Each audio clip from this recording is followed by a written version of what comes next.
नमस्कार दोस्तों, एक नई लर्निंग के साथ हाजिर हूँ और आज की इस स्टॉक लर्निंग में हम लोग जानने की कोशिश करेंगे एक कंपनी को। और जो कंपनी क्या-क्या करती है पता है? कंपनी का कामकाज है baby care, oral care, hair care, home care, industrial appliances और स्किन एंड पर्सनल केयर में डील कर। यदि कंपनी की हम ओवरव्यू की तरफ समझें तो कंपनी की प्रोडक्टिविटीज में क्या-क्या था? ये सब चीज़ें थी। जहाँ पे इनकी प्रोडक्ट ग्रुप के अंदर की बात करें तो सर्फेक्टेंट की बात करती है और कंपनी का नाम भी उन्होंने ऐसे ही सर्फेक्टेंट से ही रखा है। जहाँ पे ब्लेंड्स की बात, प्रिस्क्रिप्शिव्स की बात, मिल्ड सर्फेक्टेंट की बात, सन केयर की बात, इन सब में अर्थात इसको सिंपल बातों में समझा जाए तो ये पर्सनल केयर के लिए इनका कारोबार है। और कारोबार में कंपनी का नाम है आरती। और इनकी यदि हम बात करें तो चार्ट लेवल को आप लोग देख पा रहे होंगे तो लगता होगा अच्छा यहाँ तो काफी बड़ी रैली हुई थी। इस रैली के पीछे क्या वजह हुई होगी? जबकि एक रैली एक ही बार नहीं कई बार हुआ है। इससे पहले भी एक बड़ी रैली हुई थी, इससे पहले भी बड़ी रैली हुई थी। और जब रैली के बाद जब इसके लिए डिप जाती है जिसको कहते हैं क्रैश, तो क्रैश ही बड़ी तेजी से होती है। अर्थात जल्दी कम समय में अच्छे पैसे बनना और अच्छे पैसे बिगड़ना यहाँ पे दर्शाती है। चलिए इनकी फंडामेंटल समझने की कोशिश करेंगे। जो आखिर बिजनेस कैसे काम करती है और बिजनेस में क्या रिस्क फैक्टर भी है या उसके अकॉर्डिंग कुछ और आंकड़ा तो नहीं देती है। जहाँ पे बुक वैल्यू 261 64 कहता है, इंटरेस्टिक वैल्यू 481 का। फिलहाल की प्राइस को यदि हम भूल भी जाएं क्योंकि अभी लास्ट में बात करूं तो लोअर टू लोअर के आसपास के अटकने की चांसेस ज़्यादा बनी थी। हायर टू हायर के पास से लुढ़कती गई और क्या लगता है कि स्टॉक को कोई प्रॉम्प्ट किया गया था एक टाइम में जहां पे लगातार एक बड़ी रैली आई थी। इससे पहले रैली आई थी, इससे पहले बड़ी क्रैश आई थी। क्या प्रॉम्प्ट किया गया या मार्केट में कुछ मैनिपुलेट किया? इन सब चीज़ों से लेकर के एक सिंगल सी हम लोग गोल्डन रूल की तरफ डिस्कस करते हैं। इसको हम कहते हैं सिंगल गोल्डन रूल, जहां मार्केट में आप अपनी सस्टेनेबिलिटी की तरफ ध्यान दे सकते हैं। इनके लिए कुछ परत दर परत हम लोग पेज दर पेज खोलने की प्रयास करते हैं। तो देखा गया आरओई और आरओसी की आंकड़ा कोई 11 से 14% की रिटर्न की बात कहती है। कंपैरिजन विद द इंडस्ट्रियल की पी के अकॉर्डिंग देखें तो आज भी इस स्टॉक में 10% से ज़्यादा भीड़ का आंकड़ा कहता है। कहाँ से? अर्निंग पर शेयर, जो कि एक क्वालिटी को दर्शाती है पर शेयर। जहाँ पे कंट्रोल की बात करें तो 49% से ज़्यादा की कंट्रोल किसके पास है? प्रमोटर के पास है। और यदि यदि डेट टू इक्विटी के देखें तो 0.51 कहता है। करंट रेशियो का नंबर 1.38 कहता है। नंबर ऑफ शेयर पूरे मार्केट में कितना है? 85 लाख है, जिससे वजह से मार्केट कैप करीब 548 करोड़ की दिशा दिखाती है। और इसके अलावा 1 2 3 कुछ अलग रेशियोज की बात करेंगे जिसमें कि रिस्क को हम पूरे के पूरे समराइज कर चुके हैं।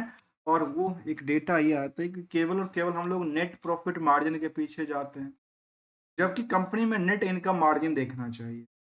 जबकि इसके अलावा यदि हम लोग सेल्स को देखते हैं, सेल्स के बेसिस पे प्रॉफिट देखते हैं, प्रॉफिट के बेसिस पे ईपीएस देखते हैं, तो उनकी उधार सेक्शन को भी देखना चाहिए, डेटर्स रेशियो को भी देखना चाहिए। और साथ में जितनी प्रॉफिटेबिलिटी बुक किया है उसके बेसिस पे डेटर्स का रेशियो है, उनको अभी थोड़ी सी समझनी चाहिए, जो कि फाइनेंशियल फंडामेंटल दिखा। यदि हम इनके उन परतों को देखेंगे तो केवल और केवल रिस्क एनालिसिस करेंगे, जिसमें पॉइंट फॉर द इसके लिए क्या रिजल्ट रहा, रिजल्ट के बेसिस पर रिटर्न क्या दे पा रही है, नहीं दे पा रही है, आगे चल करके क्या प्लान बनाती है, नहीं बनाती है। जो कंपनी 2018 में बनी थी और 18 में बनने के बाद business of the home and personal care पे इनका कारोबार रहा है। अलग अलग प्रोडक्टिविटीज में हमने पहले ही देखा कि इनके पास अलग अलग प्रोडक्टिविटीज है, जहाँ पे शायद इनकी productivities and the safety to the motives की बात कहती है। अलग अलग पर्सनल केयर, बच्चे के लिए बेबी केयर, बाकी सारी चीज़ें चली है। तो इनकी हम जरा रिजल्ट के पॉइंट को समझें। रिजल्ट में सितंबर तक की रिजल्टेड अपडेटेड है। चाहे खुद का कारोबार की देखें तो करीब होली ऑन कारोबार के देखें तो करीब तो दोनों मिला करके उतनी वही आंकड़ा देता है जो कि खुद का कारोबार का। सेल्स में पिछले क्वार्टर के बेसिस पे ग्रोथ मिला है, जिसमें सेल्स के बेसिस पे ग्रोथ मिला, लेकिन प्रॉफिटेबिलिटी आकर पिट गई। क्यों पिटी? क्योंकि ऑपरेशन में काफ़ी ज़्यादा नुकसान दर्ज करती है। और इसके अलावा की बात करें, सामने ये दिखती है इंटरेस्ट की बर्डन काफ़ी ज़्यादा रही है। अदर जो इनकम पार्ट्स था वो करीब भी देखा गया कि काफ़ी ज़्यादा बढ़ी है, इसी पीरियड में बढ़ी है, पहले तो नहीं बढ़ा था। इसके अलावा यदि हम उन चीज़ों को भी देखें जिसमें ईयरली ग्रोथ की तरफ ध्यान देते हैं, यहाँ पे देखा है कंपनी सस्टेन कर रही है। क्या सस्टेनेबिलिटी की बात कह सकती है? इसके कंपेरिजन यहाँ लास्ट 12 महीने में डेटा बेटर कहती है।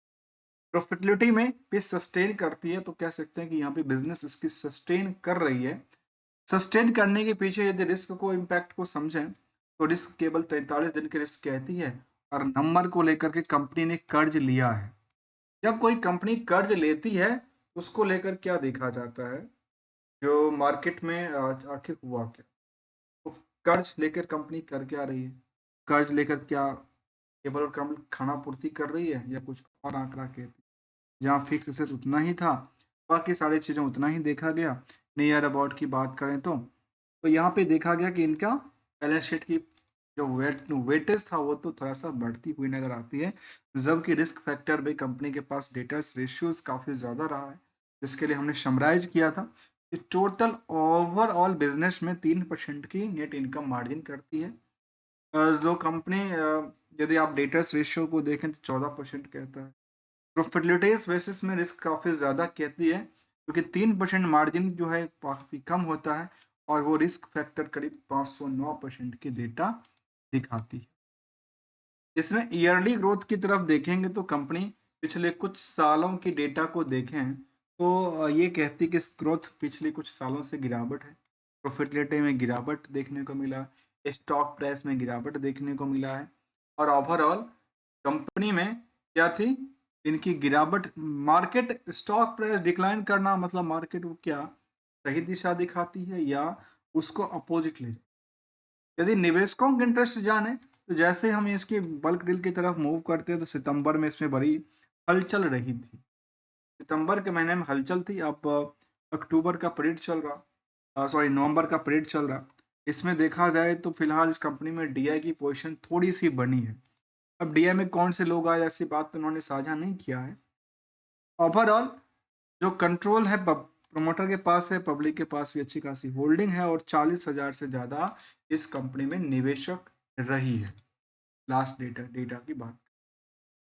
अब इसके साथ साथ एक सिंगल सी गोल्डन रूल को हम डिस्कस करते रहते हैं, उसमें क्या कहती हैं उसमें देखते हैं। जो जहाँ पे पिडिलाइट इंडस्ट्रीज, एसआरएफ, लिंडेज इंडिया जैसे कंपनी शामिल है, इसके अकॉर्डिंगली यदि केमिस्ट्री और केमिकल से डील करती है, और यहाँ कहती है कि पर्सनल केयर में ये कहती है स्पेशलिटीज केमिकल का प्रोडक्ट डील करती है, वॉल्यूम बहुत तगड़ी नहीं आती है, इसको लेकर क्या कंपनी कभी कुछ देती लेती है तो 2023 में डाइट इशू लेके आए, तो उसके बाद कोई भी आंकड़ा नहीं था।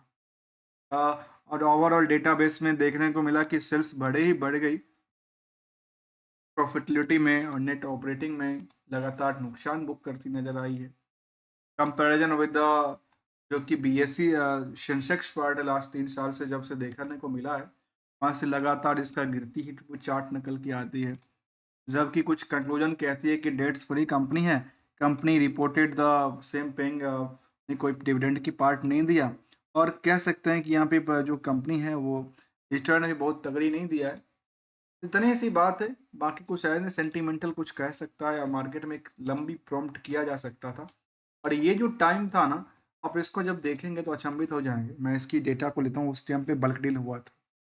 बल्क डील मतलब उसी दिन ही मार्केट में सारे के सारे खेल रचा और मार्केट एक पिक पे गया। आखिर इस बल्क डील में खरीदा कौन, इसकी कोई चर्चा निकल के आई? यदि 18 सितंबर को बल्क डील था, ऐसा कोई भी डेटा सामने नहीं आया जहाँ पे अ, भर के खरीद के रखा होगा।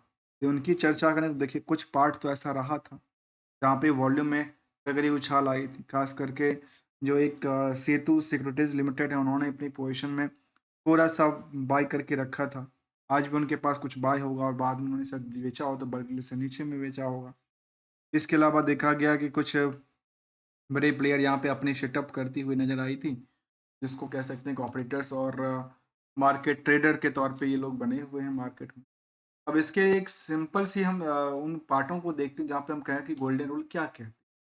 गोल्डन रूल हमेशा दोस्तों कहती है कि गोल्डन रूल को लेकर के सबसे पहले जब भी इंटर करते हैं मार्केट में, जब भी, क्योंकि अब भी देखिए आज भी कोई इंटर कर रहा है, भले मार्केट क्रैश करे ना करे, मार्केट पिक पे हो, इंटर करने के टाइम पे पहले एक टारगेट देखना पड़ेगा।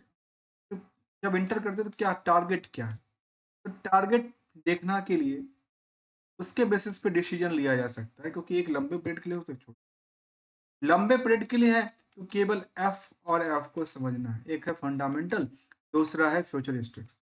इन दोनों को समझ गए तो मार्केट में भले ही आज मार्केट गिरावट करती हो, कोई फर्क नहीं पड़ता। शॉर्ट टर्म में देखा जाता है कि आखिर रिस्क कितना था, में एशर करके निकलना पड़ेगा, अदरवाइज फिर आपको नुकसान ज़्यादा दे देता है, अपने ही पैसे को नुकसान कराता है। और यहाँ पे क्या होता है, जब प्रॉफिट देखते हो तो उसको क्या करना चाहिए, वो करते रहना चाहिए।